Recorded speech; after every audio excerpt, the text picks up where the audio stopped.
itu terjadi ya, antara atasan dan juga bawahan. Jadi ada masalah namun tidak disampaikan, tidak dikomunikasikan, akhirnya melebar gitu ya. Nah, yang melebar ini yang menjadi masalah baru gitu ya. Jadi masalah yang nggak selesai, malah ada timbul masalah baru. Lalu ada memuaskan rasa penasaran. Nah, ini juga ya, biasa kita mengorek informasi ya, dengan komunikasi gitu. Jadi kita ingin mencari tahu suatu informasi, dan kita menggunakan komunikasi. Misal kita perlu suatu informasi ya, atau ada kabar berita, misalkan kita ya tidak mungkin ya langsung secara to the point menyampaikan sesuatu yang kita inginkan gitu ya. Dan pasti kan ada kita melihat situasi dulu, enaknya seperti apa berbicara gitu kan. Kecuali dengan sesama kawan gitu ya, lebih mudah dalam berkomunikasinya. Kalau kayak ingin tahu dari orang yang baru, namun biasa informasinya sensitif gitu ya, kita nanya juga tidak bisa langsung bertanya, itu bisa kita menggunakan skill komunikasi. Jadi kita sampaikan dulu tujuan kita apa, misalnya, lalu kita jujur dalam mengungkapkan tujuan tersebut. Nah, pasti si pendengar atau receiver itu akan lebih terbuka gitu ya dalam menyampaikan informasinya. Jadi apa yang kita ingin tahu itu bisa kita dapatkan seperti itu. Lalu menciptakan dan memupuk hubungan dengan orang lain. Nah, gitu ya. Lalu menunjukkan ikatan dengan orang lain. Nah, terkait relasi dengan orang lain. Lalu memutuskan untuk melakukan dan tidak melakukan sesuatu. Dan yang terakhir, meningkatkan kesadaran pribadi atau kesadaran fisik. Ini 9 fungsi dari komunikasi. Sebenarnya ada banyak ya fungsi dari komunikasi. Ada banyak, namun yang dibahas di sini hanya 9. Jadi nanti kalian setidaknya memahami lah yang 9 ini ya. Kalian sadari sebenarnya kalian dalam berkomunikasi itu ya ada fungsinya gitu. Enggak yang kita melakukan komunikasi tanpa ada fungsinya gitu ya. Fungsinya itu ada banyak sekali kalau dijabarkan. Ini fungsi komunikasi menurut Dedi Mulyana. Ada yang ingin tanyakan nggak? Atau ada yang ingin memberikan pandangan seperti itu? Atau ada poin yang mungkin kurang pas seperti itu?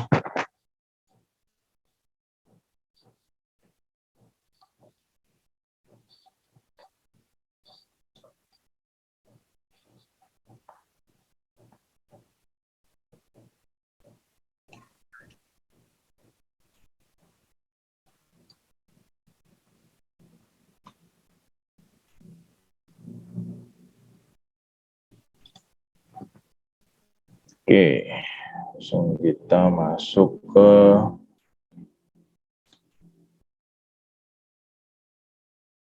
jenis komunikasi.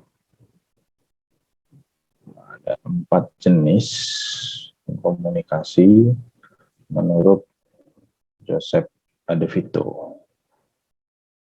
Nah, yang pertama itu adalah komunikasi intrapribadi ya, atau komunikasi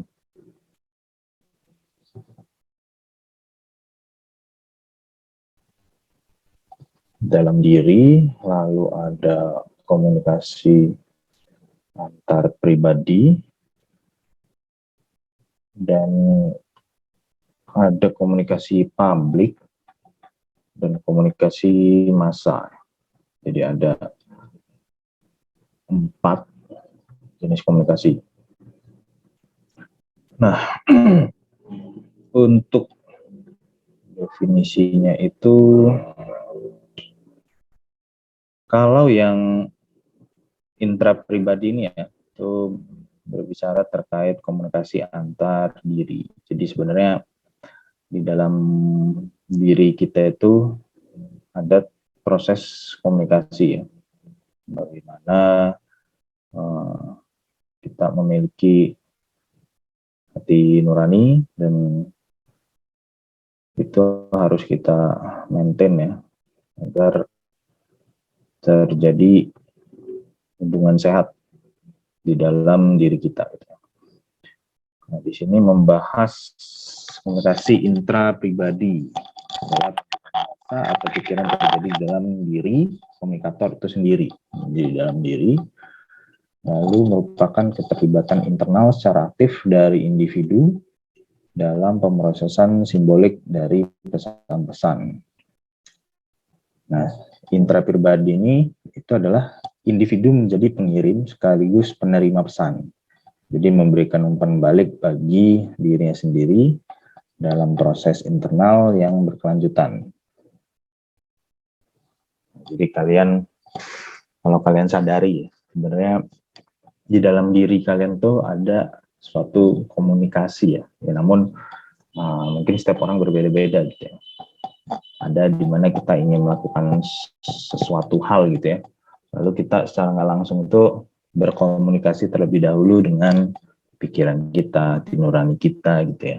Makanya ada istilah berpikir terlebih dahulu sebelum bertindak atau sebelum mengucapkan sesuatu gitu ya. Itu rupanya ada yang namanya komunikasi intrapribadi.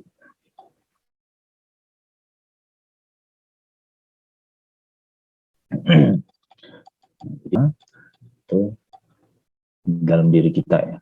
Kalau yang komunikasi antar pribadi itu dari namanya saja udah menunjukkan kalau itu ada 2 sisi ya, antara pengirim dan penerima itu beda pribadinya. Jadi di sini ada antar pribadi yang menunjukkan bahwa ada perbedaan pengirim dan penerima. Itu seperti komunikasi yang kita pahami pada umumnya. Ada misalnya saya pada mahasiswa, saya pengirimnya, dan mahasiswa penerima. Begitu juga bisa sebaliknya, mahasiswa sebagai pengirim pesan dan saya sebagai penerima. Nah, ini yang lebih bisa dipelajari ya dibanding intrapribadi. Intrapribadi itu mungkin tidak terlalu sulit, namun sulit untuk orang lain itu melihat kita, atau kita bisa menilai diri kita itu kan berdasarkan ini ya, kepekaan kita dalam diri kita gitu. Namun kalau untuk komunikasi antar pribadi ini ya sebenarnya itu bisa dipelajari dan bisa diasah gitu ya.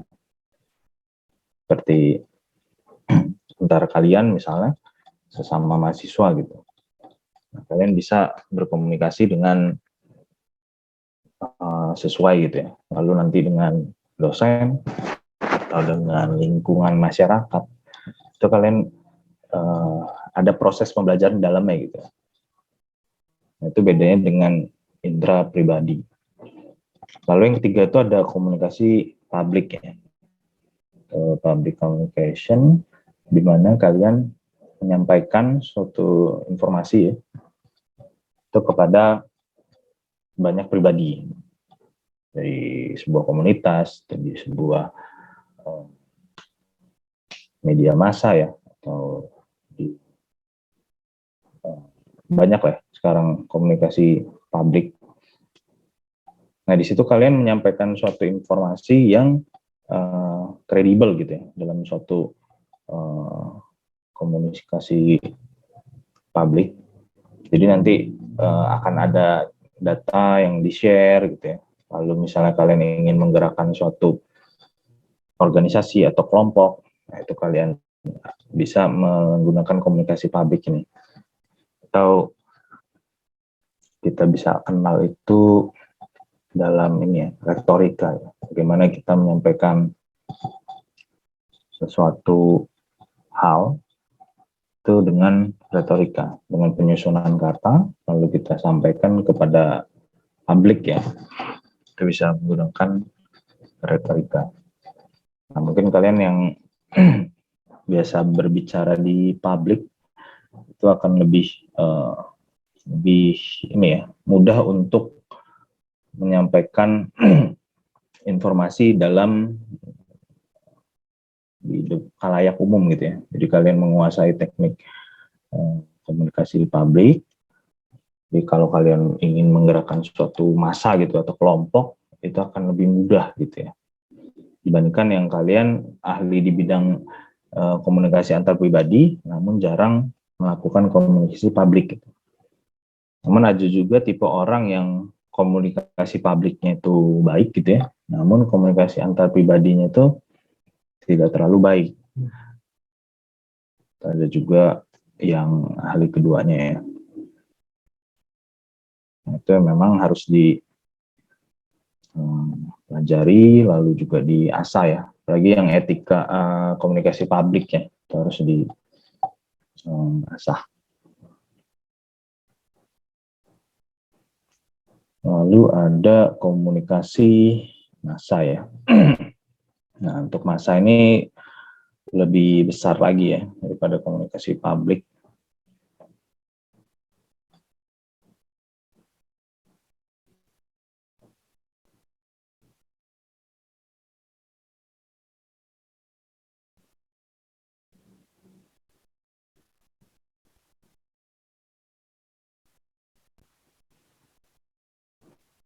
Komunikasi massa merupakan proses komunikasi yang berlangsung di mana pesannya dikirim dari sumber yang melembaga kepada khalayak yang sifatnya massal melalui alat yang bersifat mekanis seperti radio, televisi, surat kabar, dan film. Nah, jadi bedanya dengan publik itu dia lebih besar ya, seperti siaran radio, televisi, atau sekarang itu channel YouTube ya, channel YouTube atau sekarang orang untuk berkomunikasi menggunakan media massa ya, komunikasi massa.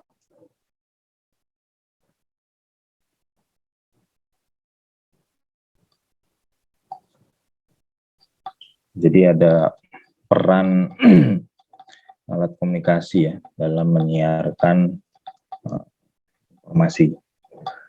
Kalau bedanya dengan publik itu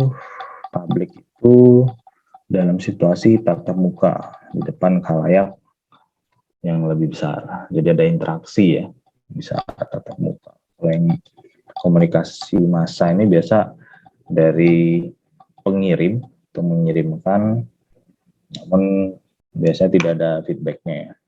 Beda dengan komunikasi publik. Nah, komunikasi massa ini juga di masa saat ini ya, itu sangat penting karena gampang sekali sekarang itu informasi yang tidak memiliki sumber yang benar atau kredibilitasnya juga tidak baik, itu gampang sekali di-publish ya. Nah, itu yang kalian harus aware dalam komunikasi massa. Jadi sebelum informasi itu di-publish atau disebarkan itu harus dari sumber yang benar gitu. Jadi jangan sampai sembarang informasi udah langsung disebarkan. Itu akan berdampak fatal gitu ya. Jadi misalnya ada informasi di grup WhatsApp atau ada pesan singkat gitu ya dari sumber yang tidak diketahui, kita perlu mengecek keakuran data yang disampaikan gitu, sebelum kita menyebarkan. Jadi itu zaman sekarang nih banyak terjadi ya, dimana informasi yang didapat tuh tanpa diuji atau tanpa dicari sumber itu langsung disebarkan dengan meneruskan pesan WhatsApp. Itu aja kita sudah melakukan komunikasi massa ya. Jadi kita harus mempertanggungjawabkan sumber-sumber datanya. Itu jenis komunikasi. Ada yang ingin ditanggapi nggak dari jenis komunikasi?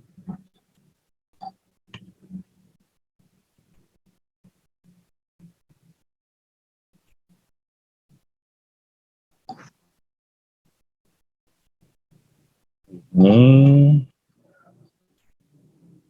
lalu ada komponen komunikasi. Yang pertama itu ada source atau sumber ya. Jadi pengirim atau sumber itu adalah pihak yang mengirimkan pesan kepada pihak yang lain. Nah, pasti ya. Menurut Harlow Laswell. Nah, seperti saat ini saya berkomunikasi dengan kalian dalam kuliah online ya. Saya menjadi source-nya, atau nanti kalian ketika ditanya kalian bisa menyampaikan sesuatu, itu kalian bisa dijadikan source atau pengirim ya. Jadi ada data yang ingin dikirimkan atau suatu pesan atau informasi yang disampaikan oleh si pengirim.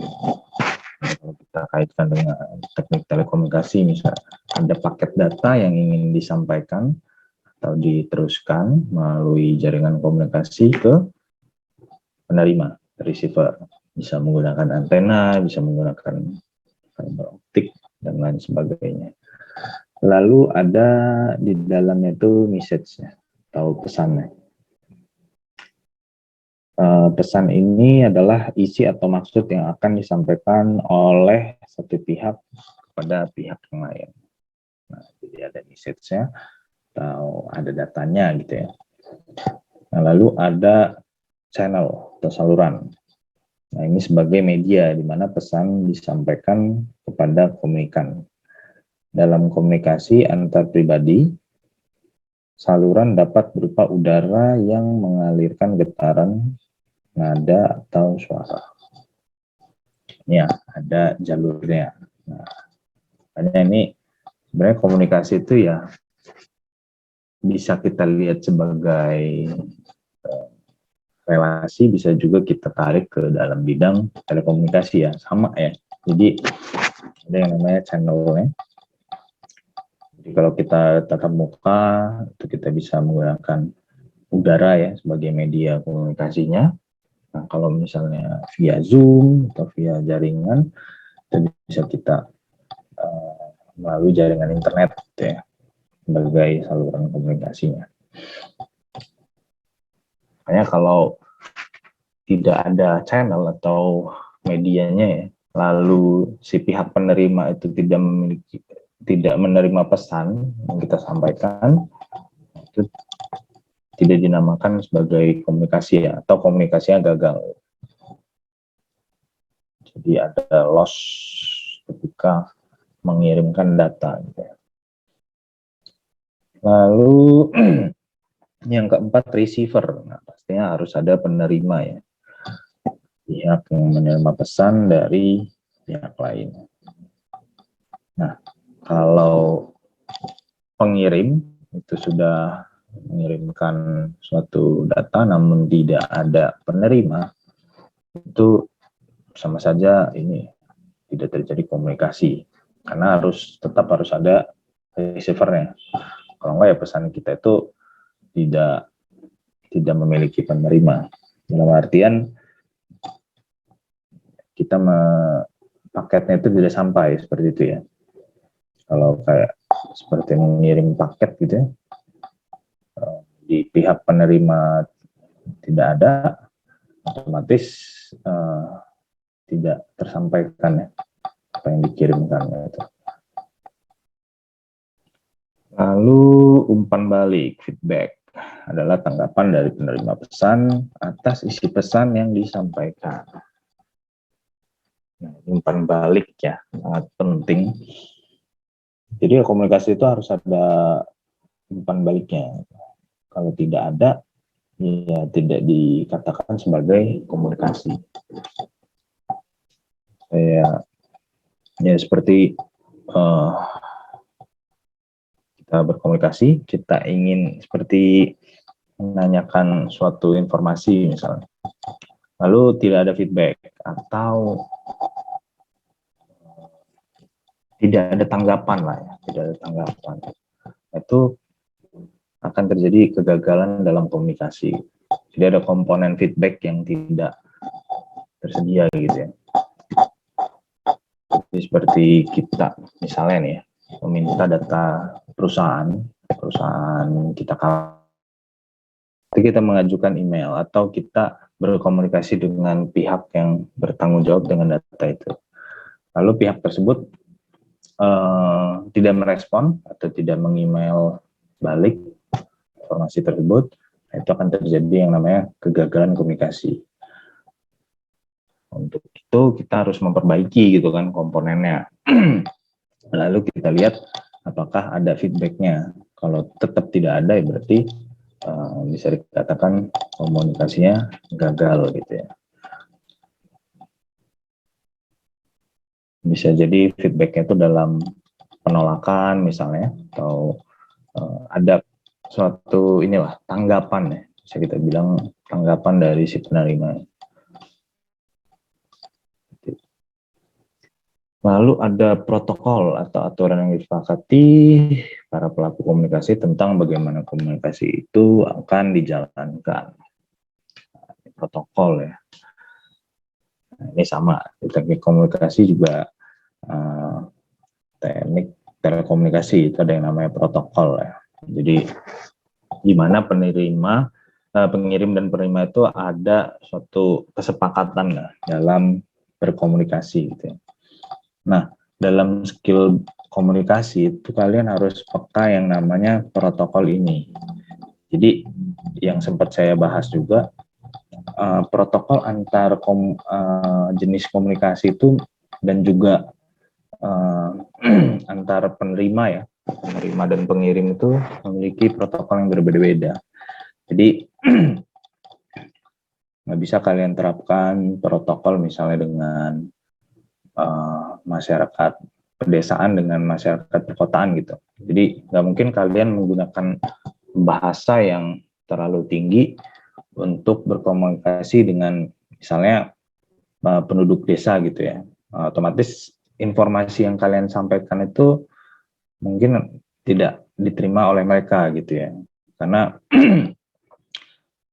dari segi receiver ya atau penerima itu akan bertanya gitu, maksud dan tujuannya itu apa lagi. Jadi akan terjadi proses yang panjang. Nah, kalau kalian paham terkait protokol yang sedang kalian jalani, itu akan mempermudahkan kalian dalam berkomunikasi gitu ya.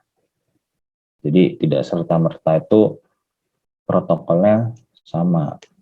Kalau kalian samakan semua, nah itu otomatis akan terjadi kegagalan dalam komunikasi.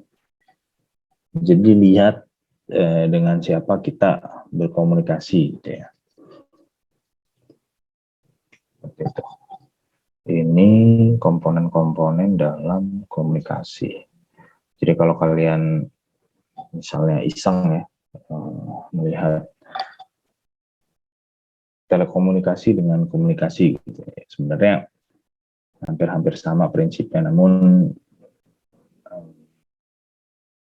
kalau teknik telekomunikasi itu lebih ke ini ya, menggunakan ya teknologi. Kalau komunikasi ini skill kita dalam berinteraksi dengan sesama itu.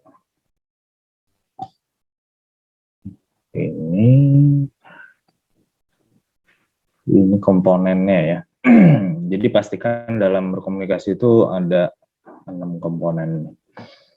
Atau selain ini juga ada mungkin ya tambahan dari mana aspek komunikasi. Namun yang intinya itu yang penting adalah 6 ini.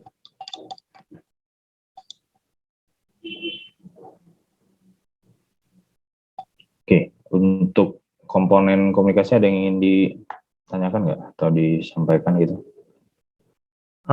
Izin bertanya, Pak. Ya, silakan. Di bagian ini, Pak, poin yang kelima, feedback itu, Pak. Nah, feedback itu kan ini antara pemberi informasi dan penerima informasi. Sedangkan dari jenis komunikasi itu tadi ada komunikasi publik dan komunikasi massa, Pak. Bisa. Dari komunikasi publik sama komunikasi massa ini sering banget terjadi kurang terjadi feedback, Pak.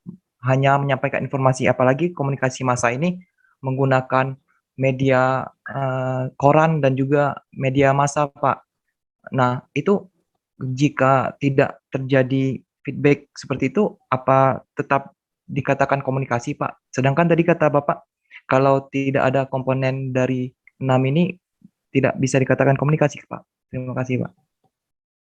Oke, bagus ya pertanyaannya. Jadi memang untuk umpan balik ini sebenarnya di beberapa tipe itu ya memang harus ada umpan balik ya atau feedback gitu. Nah, untuk di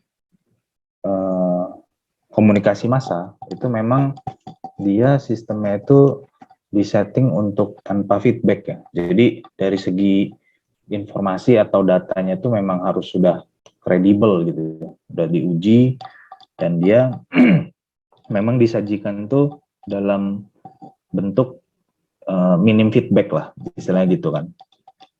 Walaupun seperti itu juga pastinya kalau itu tidak sesuai ada feedback ya, pasti akan ada yang namanya viral atau ada pasti feedbacknya seperti itu. Kalau dirasa informasi yang disebar di komunikasi massa itu tidak sesuai gitu.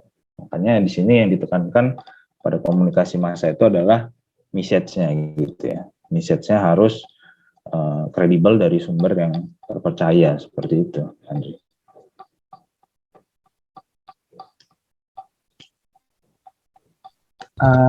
Maaf, Pak, berarti walaupun tidak terjadi feedback di sana, tetap dikatakan komunikasi, Pak?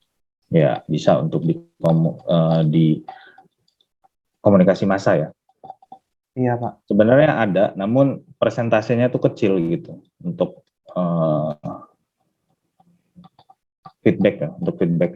Namun kalau untuk sekarang ini, menurut saya sih komunikasi massa itu juga sudah banyak ini ya feedback ya, karena ya kayak media koran itu sebenarnya ya dari segi komunikasi itu lebih minim ya.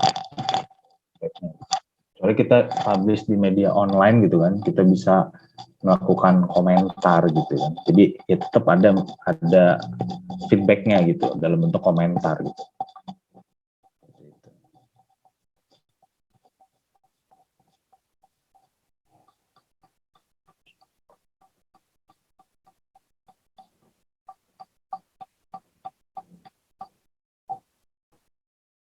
Seperti itu, Sandri. Ada lagi? Baik, Pak. Terima kasih, Pak. Ya.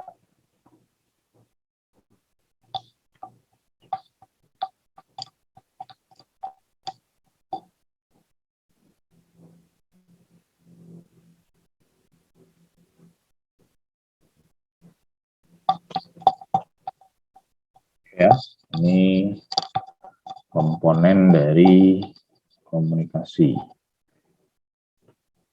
Nanti kalau kalian belajar Siskom juga ada ini semuanya ini. Ada pengirim, ada data, ada kanal ya, channel, ada penerima, ada feedback, lalu ada juga protokolnya. Ya.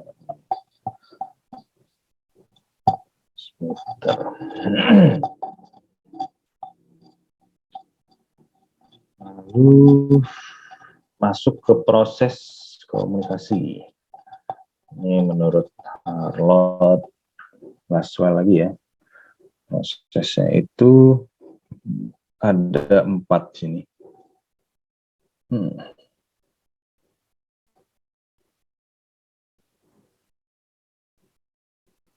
yang pertama itu sender atau komunikator.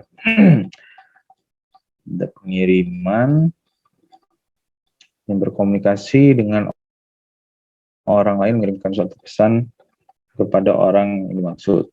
Pesan yang disampaikan berupa informasi dalam bentuk bahasa ataupun lewat simbol-simbol yang dimengerti kedua pihak.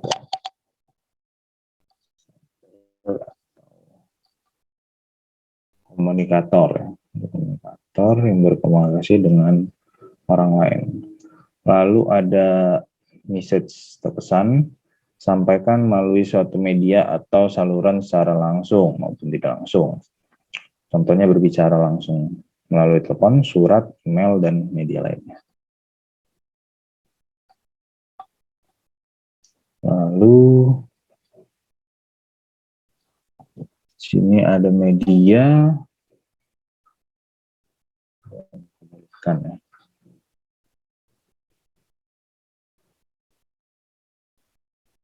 Proses komunikasi.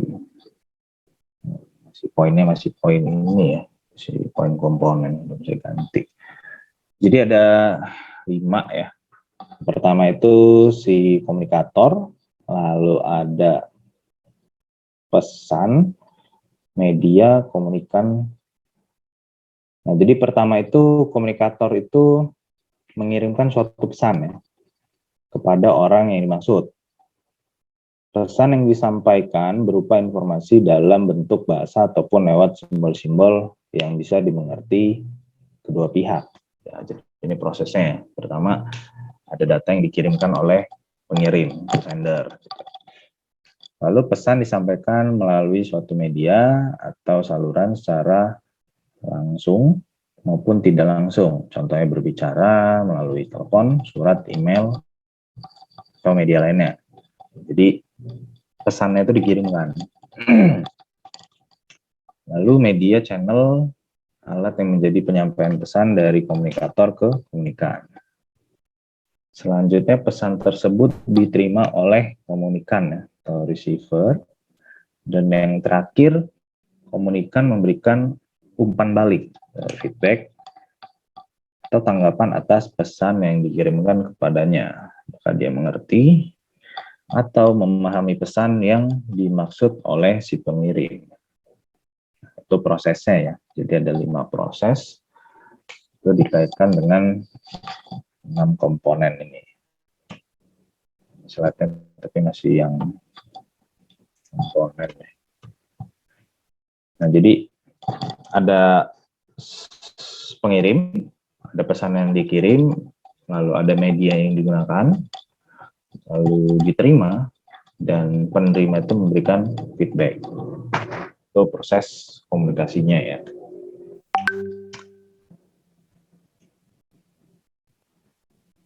Nah, ini kaitannya dengan keberhasilan komunikasi.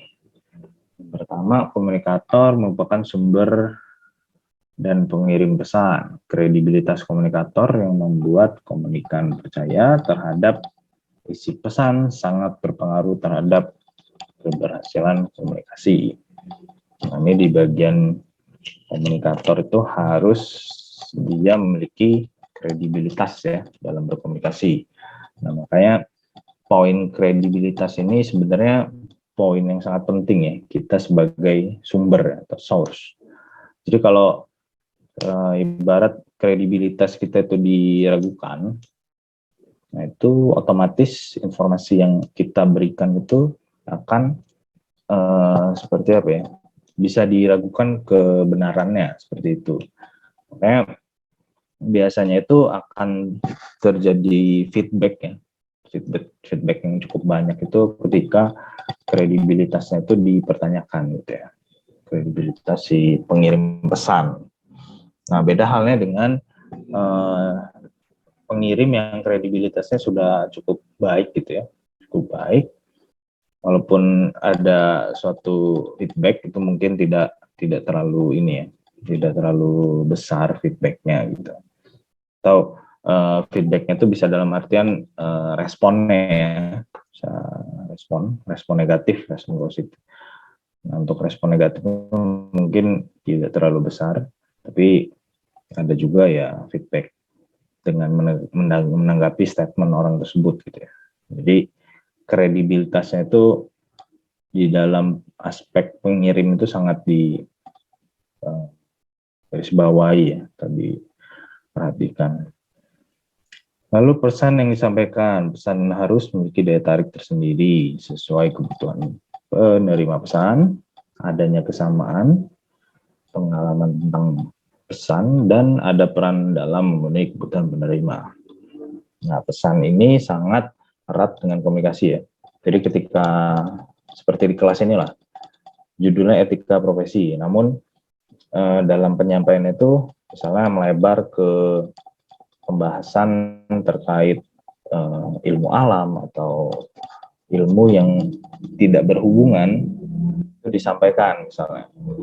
Nah, otomatis pesan itu memiliki daya tarik yang kecil gitu ya. Jadi si penerima pesan pun tidak menangkap apa yang dicoba untuk disampaikan oleh pengirim gitu. Jadi usahakan kita sebagai pengirim itu tahu konteks dalam pembicaraan kita gitu. Jadi berikan informasi yang berkaitan dengan komunikasinya seperti itu. Nah, lalu komunikan penerima pesan agar komunikasi berjalan lancar. Lalu komunikan harus mampu menafsirkan pesan sesuai dengan kebutuhannya dan harus ada perhatian terhadap pesan yang diterima. Nah, jadi kita sebagai penerima pesan pun ya memberikan feedback atau tanggapan atas pesan yang disampaikan oleh pengirim gitu. Jadi usahakan kita sebagai penerima pesan itu memberikan feedback gitu ya. Nah, itu agar proses komunikasi itu berjalan dengan baik. Jadi jangan sampai ada seseorang yang menyampaikan suatu pesan gitu, atau informasi, lalu diberikan kesempatan untuk menanggapi atau kalian bisa langsung menanggapi, itu tidak kalian tanggapi misalnya. Nah, itu kan otomatis proses komunikasinya itu akan menjadi ini ya, tidak berjalan dengan baik gitu. Nah, jadi kita sebagai pengirim maupun penerima itu memiliki yang namanya itu kaidahnya lah ya. Jadi etis dalam berkomunikasi itu juga kalian harus pelajari dan juga diterapkan. Lalu konteks komunikasi berlangsung dalam setting atau lingkungan tertentu. Lingkungan yang kondusif sangat mendukung keberhasilan komunikasi. Nah, ini yang penting ya, lingkungan. Jadi di masa pandemi ini mungkin kalian berada di masa yang lingkungannya itu bisa kondusif, bisa juga nggak kondusif ya. Dalam artian dulunya itu pada masa tatap muka gitu ya, itu lebih mudah dalam berkomunikasi atau menyampaikan sesuatu hal gitu ya. Namun kalau di masa online seperti ini, itu ya ada hal-hal yang harus kita sesuaikan gitu ya dalam melakukan penyampaian suatu ini gitu. Dalam kelas saja ya seperti ini, itu lingkungannya itu cukup agak ini ya, memiliki tantangan gitu ya dalam melakukan pencapaian suatu yang kondusif gitu ya. Kayak seperti saya ini sekarang berbicara gitu ya, menyampaikan suatu pembelajaran atau informasi. Nah, saya tuh sulit untuk membuat kondusif kalian gitu ya, karena kalian berada di tempat masing-masing dan kita hanya melalui layar laptop ini ya. Jadi sulit gitu untuk melakukan sesuatu hal yang kondusif gitu ya. Kondusif dalam artian kelas yang ideal seperti itu ya. Jadi kalian memerhatikan, lalu saya menyampaikan, lalu diberikan feedback, seperti itu ya komunikasinya. Nah, hal ini sih yang jadi tantangan kita di era online ini ya. Dalam berkomunikasi itu akan ada perubahan.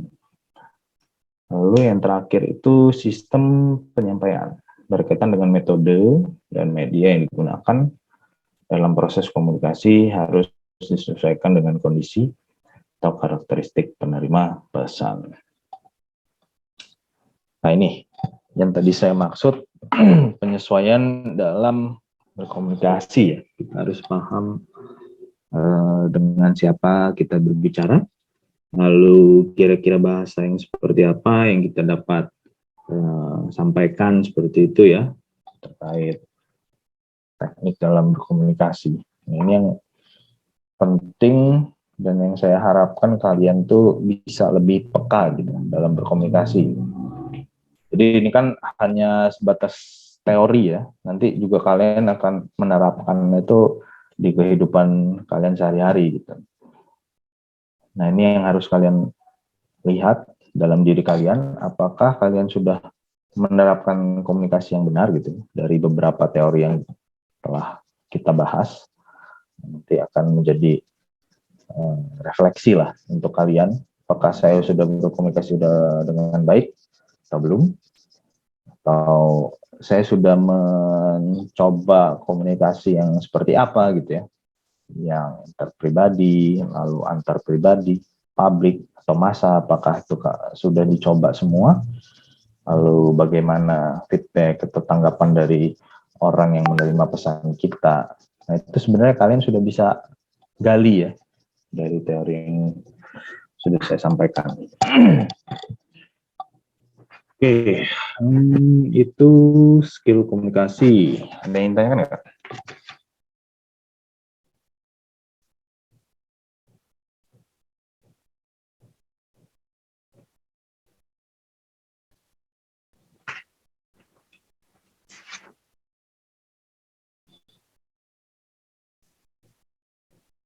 Ada yang ingin tanyakan?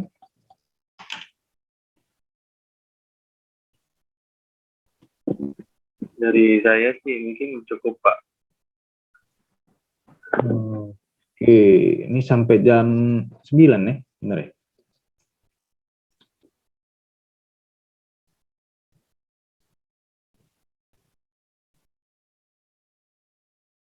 Benar, Pak. Oke, jadi masih ada. Nah, untuk yang skill menulis ya, ini saya mendapatkan sumber dari Lembaga Administrasi Nasional, namun masih dalam bentuk PDF. Nah, nanti saya berikan tugas ya untuk kalian merangkum, ada beberapa hal penting ya di sini. Coba saya tunjukkan.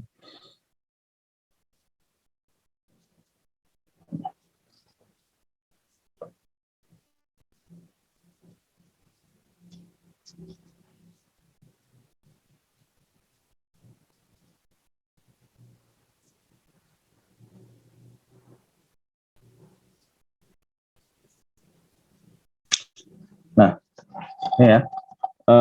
Jadi ada buku dari Lembaga Administrasi Negara.